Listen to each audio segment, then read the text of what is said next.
अस्सलामुअलैकुम वरहमतुल्लाहि वबरकातुहू। बेटा, आज मैं आपको एक ऐसा देसी तरीका बताने जा रही हूँ जिससे छोटे बच्चों के सर की जुएं और उनके अंडे कम करने में अक्सर लोगों को फायदा मिलता है। अगर बच्चे बार बार सर खुजाएं, सर में खारिश हो या बालों में सफेद छोटे अंडे नजर आएं तो समझ लें कि जुएं पैदा हो चुकी हैं।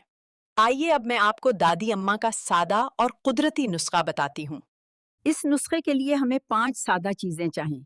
नीम के ताजा पत्ते चौवर 1 मुट्ठी, सरसों का तेल 4 चम्मच, कलौंजी चाय 1 चम्मच, लहसुन 6 जवे, फटकड़ी पिसी हुई जूफार आधा चम्मच। सबसे पहले नीम के पत्ते, लहसुन और कलवंजी को अच्छी तरह पीस लें। अब इसमें सरसों का तेल शामिल करें और अच्छी तरह मिक्स करें। सुबह के वक्त बारीक दांतों वाली कंघी से बाल अच्छी तरह कंघी करें ताकि जुएं और आंदे निकल जाएं। उसके बाद नीम गर्म पानी से सर धो लें। सुबह के वक्त बारीक दांतों वाली कंघी से बाल अच्छी तरह कंघी करें ताकि जुएं और अंडे निकल जाएं। उसके बाद वीडियो को लाइक और शेयर करके दूसरों तक जरूर पहुंचाएं। अगर कोई सवाल हो तो कमेंट में जरूर पूछें और आपकी सपोर्ट स्टार के साथ करें।